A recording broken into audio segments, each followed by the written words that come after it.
Welcome to Strip Coverlet, where we squeeze the bigger picture out of literature. I'm Adrian Ford, and we are here for a video which will appear in two separate playlists here on the channel. Number one being the short story discussion playlist, but number two, this is the 9th of a 15-part series as we journey short story by short story through, you see that, Dubliners by James Joyce. The short story in question today is known as Counterparts. We will have a summary of the short story, followed by some literary criticism of the short story, followed by a couple of Writer's Corner notes, things that writers can learn from this short story. So, what happened in Counterparts by James Joyce?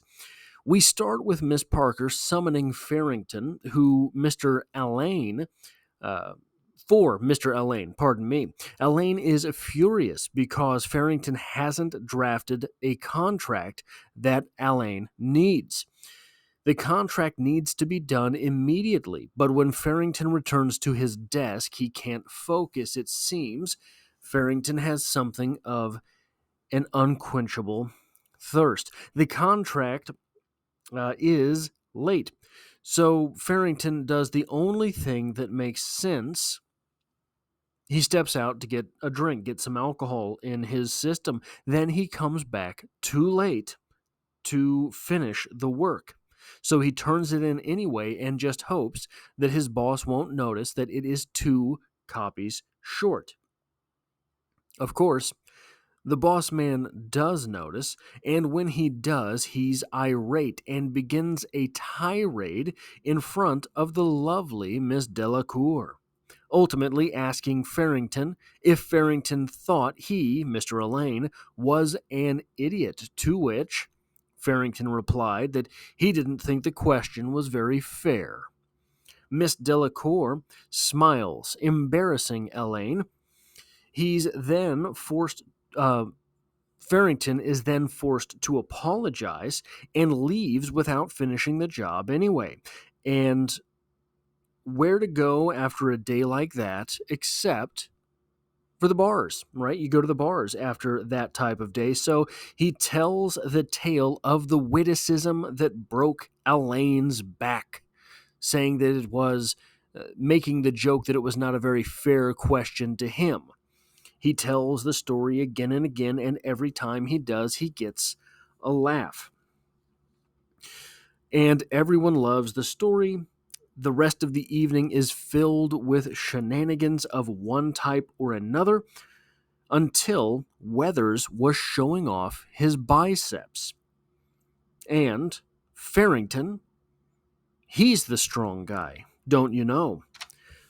Unwilling to let another strong guy exist, now the two have to arm wrestle until Weathers beats him twice.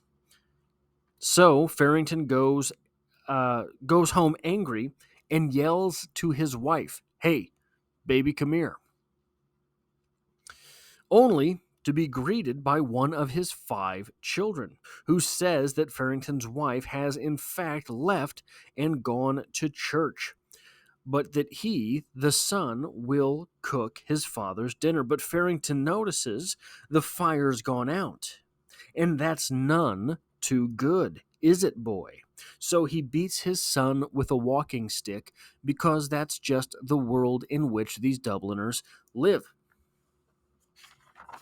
So here we have early in the story, pardon me. See, this short story is fairly terse, and because of this, many of the things that we can learn as writers and many of the things that we should look to as literary critics come in alignment. So we have here, early in the story, talking about Farrington. When he stood up, he was tall and of great bulk. He had a hanging face, dark, wine-colored, with fair eyebrows and mustache. His eyes bulged forward slightly, and the whites of them were dirty. That's an alcoholic. He doesn't have to tell us this. Joyce, the author, doesn't have to tell us this. he gives us this visual of Farrington, and we understand from there. But in case we don't, a little bit later, Farrington has a spasm of rage, which gripped his throat for a few moments and then passed, leaving after it a sharp sensation of thirst. So we have here Farrington who is struggling with the drink, but it's not just about the drink, is it? There is something else going on here, some other layer dolloped on top of what it is that is ultimately bothering Farrington, what it is that that has his goat, what it is that will not let him retreat into the sort of abyss of drunkenness. There is a chip on his shoulder, and we get a little bit of that down here, talking about why he and Mr. Elaine had never gotten along. He and Mr. Elaine, ever since the day Mr. Elaine had overheard him mimicking his North of Ireland accent to amuse Higgins and Miss Parker. So, I am not an expert on this era of Irish history. I am not an expert on Irish history. I am not an expert on history in general. What I believe is going on here, and what I did a little bit of research sort of correlating with this, sort of backing this up. What is going on here is that the accent that he would be, that Farrington would be mimicking in order to amuse Higgins and Miss Parker, is something of a more British, a more hoity-toity, a snobbish accent. Yes, don't you know, this is how we Americans here, we talk like the British. This is how we do that. Yes, very hoity-toity, don't you know? We don't touch the soil, don't you know? Something like that.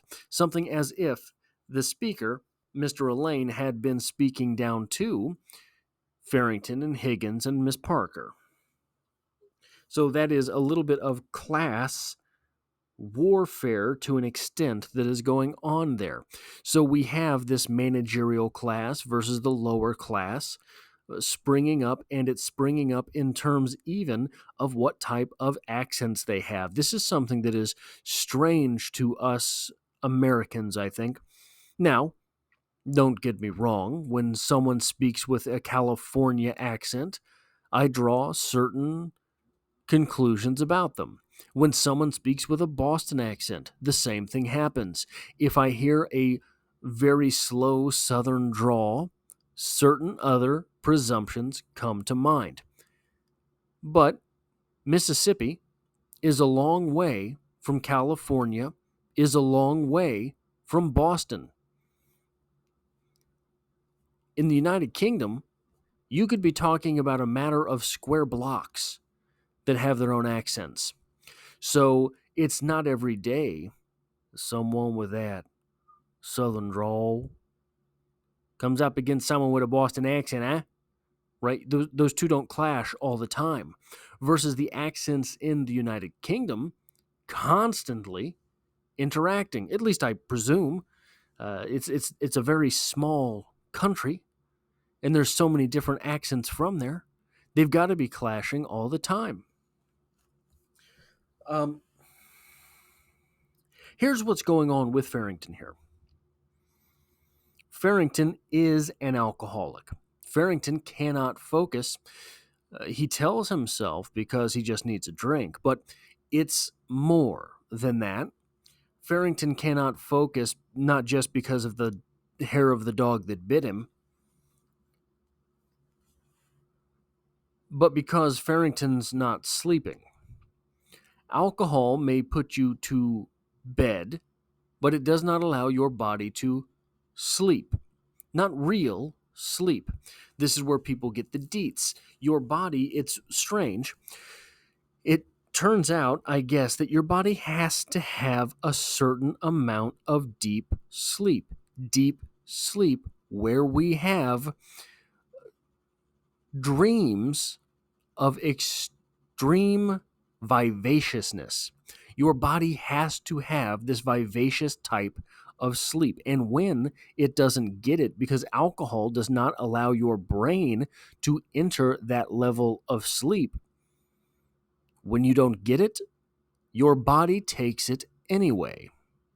It's the weirdest, one of the weirdest things I've ever heard about the brain. Your brain, if you don't get enough deep sleep, will end up taking those illusions during your waking hours. So we don't necessarily get that level of delirium from Farrington in this short story, but he is unable to focus on anything. So those are so Farrington, because of this, because he cannot sleep, because he is not awake when he's awake, he cannot focus on anything. This leaves him in an extremely emotional space. He is emotionally unstable. And being emotionally unstable leaves us as a victim to the highs and lows leading into the next moment. You win this moment, you're on a high, it causes you not to pay attention, you miss that step, fall down the rest of the steps, you're on a low. Right? These things, uh, we are subject to the whims of fate at that point. One moment leads to another, which leads to another emotional response, which leads to the next moment. So they are stuck in these emotional swings. Farrington, in this state, is left to blame everyone else. It can't be your fault, right? You're doing the right thing. You're just a victim to all of these stupid people who want to do these stupid things. Now, on to the writer's corner section of this video. If I can do this instead. Oh, there we go. Where are we at? Yes. There are just a couple paragraphs in this short story which are maddeningly good. Darkness, accompanied by a thick fog, was gaining upon the dusk of February, and the lamps in Eustace Street had been lit. The man went up by the houses until he reached the door of the office, wondering whether he could finish his copy in time. On the stairs, a moist, pungent odor of perfume saluted his nose. Evidently, Miss Delacour had come while he was out in O'Neill's. He crammed his cap back again into his pocket and re entered the office, assuming an air of absent mindedness. That's just extremely good writing. It is something that gives you atmosphere. Atmosphere building atmosphere is very difficult. It tells you the setting. We know where we are grounded, and it also gives you character building. You have here in Farrington someone who is observant enough to understand the scent of someone's cologne, someone's perfume. He's then got the good sense to take his hat off so that he's not wearing it in front of Miss Delacour and stuff it in his back pocket and then assume an air of absent mindedness. This is a guy who is maybe not pulling it off, but he's definitely trying. And the final note that I have here, page downs. A very sullen-faced man stood out. A very sullen-faced man stood at the corner of the O'Connell Bridge, waiting for the little Sandymount tram to take him home. He was full of smoldering anger and revengefulness. He felt humiliated and discontented. He did not even feel drunk, and he had only 2 pence in his pocket. He cursed everything he had done for himself in the office, pawned his watch, spent all his money, and he had not even got drunk. He began to feel thirsty again, and he longed to be back again in the hot, reeking public house. He had lost his reputation as a strong man, having been defeated twice by a mere boy. His heart swelled with fury, and when he thought of the woman in the big hat who had brushed against him and said pardon, his fury nearly choked him. There's so much going on in that one paragraph, so many small nuances of character. Thinking of the woman who looked at him and made his heart race, and then realizing he did not mean anything to her, and then he gets angry, choked with fury. But it doesn't matter what he thought of, he was going to be furious anyway because he had lost his reputation as the strong man. Why? Because he was wafting from one place to another as a drunkard that evening, and he didn't even get drunk, did he? Well, he did, but he wasn't drunk when he was thinking this. These are very small nuances to character that James Joyce is so adept at providing us. That is all I have for this, a short story discussion for Counterparts by James Joyce, the 9th in a 15-part series here on the channel, journeying short story by short story through Dubliners by James Joyce. We will have 4 more coming up here in the next month, 4 more discussions of Dubliners short stories. I've got to say, I've never read the whole thing cover to cover, straight through like this. I've always picked up a short story and read it when I felt like it. It's good stuff. That's all I have for this short story. If you enjoy or appreciate what I'm doing here, hitting the like button really does help me out here on the channel, as it tells YouTube to share this video with other literature lovers. And if you find yourself here by chance but not design, consider hitting the subscribe button in order to stick around for more literary discussions in the future. There's poetry every Monday, as well as short story read-alongs and novels as well, and I hope to have you back for the next one.